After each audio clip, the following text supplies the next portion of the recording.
Alright, you know what's better than one friend? Two friends. Crazy, right? I know, who would have that in real life?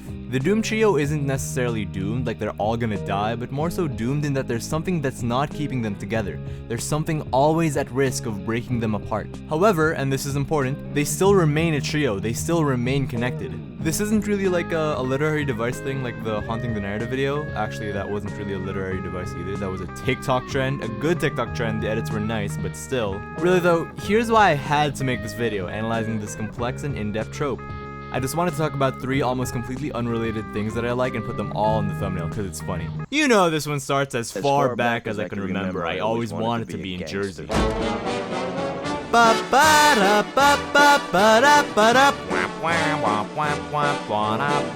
I know I'd go from rags to riches. If you've never watched Goodfellas, here's a helpful picture I made right after I finished the movie for the first time. This is basically Goodfellas. It is cutthroat how closely tied this trio is. They're in posters, pictures, the starting scene, the whole movie. These 3 literally go through metaphorical hell as cinematographer Michael Ballhaus portray the murder of the made guy Billy Batts as the worst sin ever to man. Look at how red this is. That's where they're going. Like, this movie starts at the point of no return and continues to document Henry's life as Tommy and Jimmy are introduced to be figures just completely locked into this lifestyle, while Henry, who loves the lifestyle, is kind of an outsider to it. Something about this movie that isn't really emphasized when people talk about it is how weird Henry fits into this. Jimmy is the boss and Tommy's fully Italian, but Henry is neither. Even Henry says in the scene that Jimmy has never asked him to whack someone before. He floats and the audience sympathizes with his experience because he seems to be the one doing the least wrong and has the most of a conscience, which is why he's like the cute goat from Deltarune. But even though you root for Henry cause like he's the main guy, at some point he stops being a made guy to the audience. You stop rooting for him.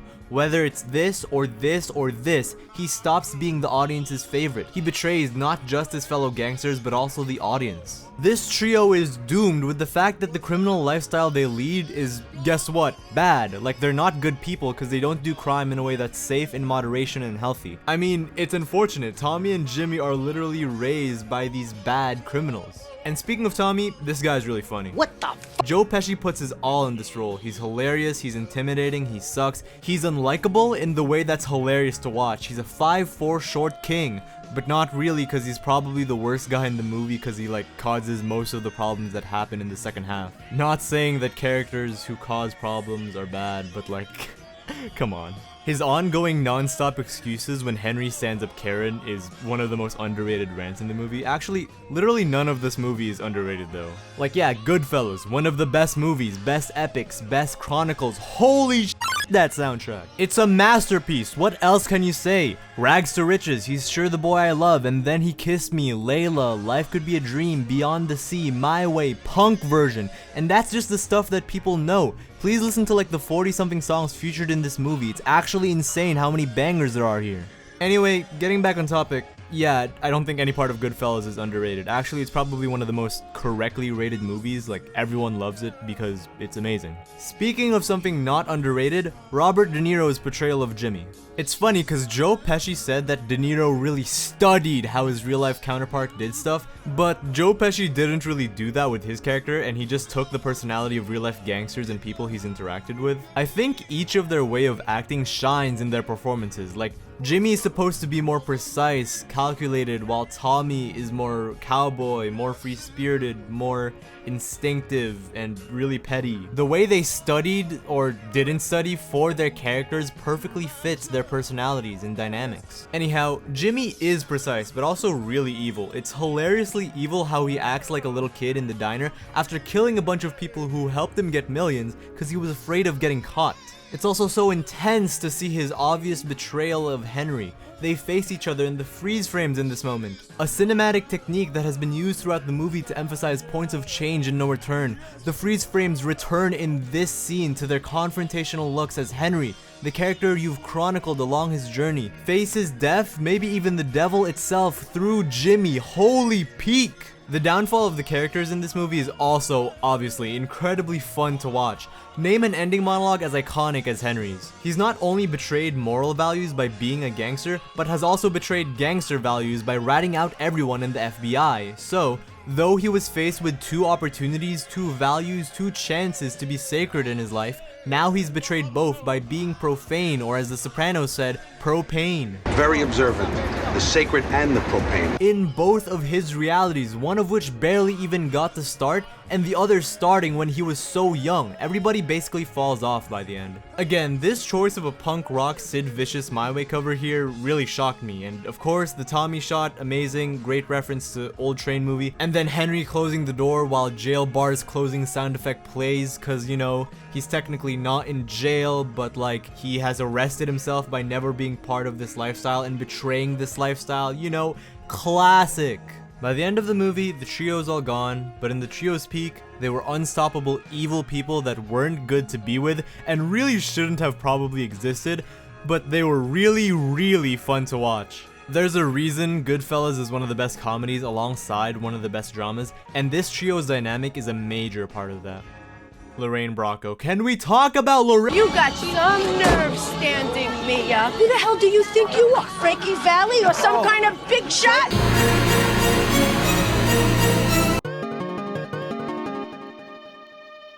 So, I don't know if you guys heard, but Deltarune is a pretty good game. So I think with the Deltarune trio, you automatically have more stereotypical personalities. The nonchalant one, the dumb tough one, the cute smart one. However, with those stereotypes, what if you added a mix of supernatural-ish world building, doomed non-binary yaoi, and philosophical ideas such as fatalism, existentialism, and absurdism? And what if you made it all, and all including the characters, what if you made it all really, really silly? And what if you developed them? Like, I love Ralsei's development to a more independent being that's afraid but more determined to break that stupid prophecy. I love Susie's development of slowly learning how to be friendly, empathetic, and flawed. Chapter 4 fleshes out her character so well with the Gerson stuff that I promise I will address in another video. There's legitimately too much to cover with how Gerson teaches and develops Susie.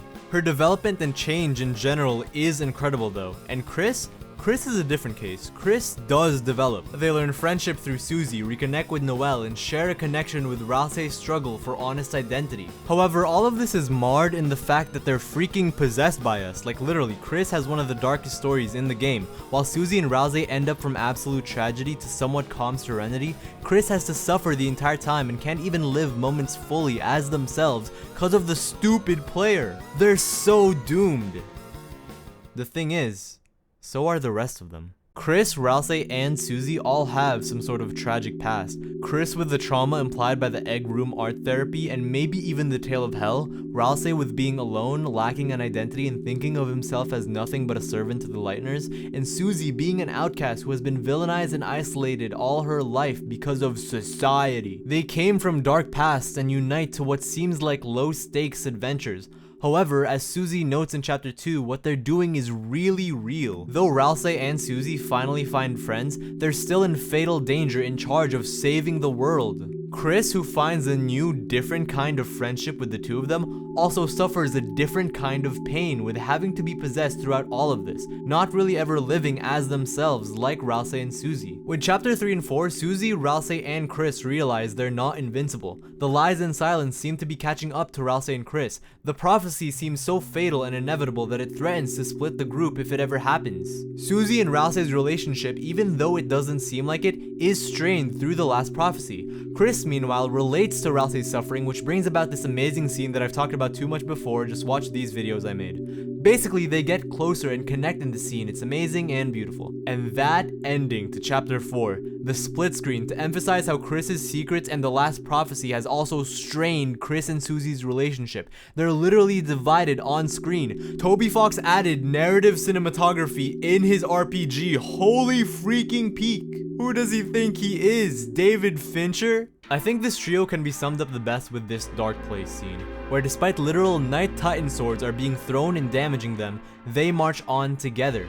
They continue in their journey despite the pain they suffer. Chris is helped by Susie, Susie is helped by Ralsei, and Ralsei, while this happens later, is helped by Chris. This whole scene is a culmination of everything the gang is facing and confronting and changing. They stick together in spite of it all. Or maybe, as the player, as represented by the soul, just maybe our witness and appearance through this scene signifies, maybe they're there together, not in spite of it all. They're there together because of it all. Let's talk about bi tennis players. So challengers, yeah, this isn't as high stakes as the other two, but let me yap. These three are like the perfect culmination of modern types of people. Art is the shy one, Zendaya, I wrote Zendaya in the script. Tashi is the confident modern girly, and Patrick is the confident sneaky person that you wish you were as extroverted / socially skilled as. What I love about this movie is that they are all talented. Often these trios include someone just plain dumb, but the abilities these three have, their intelligence, is just so equal and at odds that what really actually dooms them is what this whole film seems to center on. Desire. Or tennis, or I'm not good at the intimacy. That's what this film is, and that's what this film is about. It's a thriller about this modern generation, this modern youth's separation from each other regarding romance, specifically intimate romance. This is a movie about build-up, which is why it's a thriller. The next few words that I'm gonna say here is basically the whole Bowie de Chanel video. It's our apathy yet feral emotional yearning for our insane desires to be satiated. Patrick and Art and Tashi all have desire for each other. Why is this movie and this trio so great? It's cause it's a love triangle that is actually a triangle. Like, the dudes like each other. Finally, innovation in my movies. I think like one other film has done this, but I haven't watched that one yet. But like, again, I'm glad this got so popular because it literally speaks to how doomed we are in a more realistic sense. This is probably the most realistic doomed trio in this video because it could happen to anyone. It could happen to you. It's a love story on film. It's a thriller. It's a sports movie. It is all three of these things. And the characters, this trio, communicate these ideas so effectively. Each move they do, whether it's tennis or talk, is intentionally emotionally cunning. I don't want to say manipulative or calculating, even though it's technically what they are. Like, this movie doesn't really make you root for a specific person in the trio. It's more so just showing how crazy and obsessed people get over romance that the competition for romance becomes the romance itself. It's like a game where they emotionally bounce back and forth towards each other's feelings. This is a doomed trio that is doomed because they doom each other. They want to see each other fall behind and see themselves rise up. It's all done in a back and forth nature of who can win, who can score, who can feel truly in the game, feel this intimate, alternating, connecting nature, be themselves truly alive until they finally realize that's what tennis itself is for them. That's why they're a trio. They love doing this shit. They love romance in the form of a good game of tennis. That's why the film is about tennis. That's what the game is, and that's what they really truly want. The game is their intimacy. That's why tennis and romance is used so interchangeably in this film, and it's all the more great that the non-linear pacing and cinematography and soundtrack feels like it's oscillating and dizzying and going backwards and forwards and setting in time. The doomed trio likes being in this doomed game because ultimately, like Sisyphus pushing that rock up that hill, it's all about the game. It's all about tennis.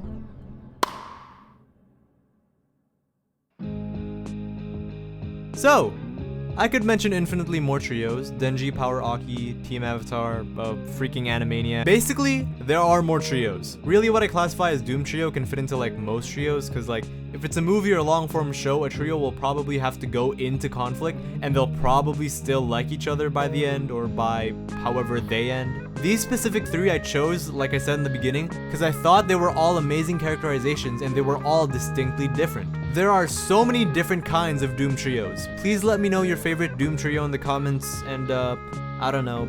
Thanks, Potion Seller.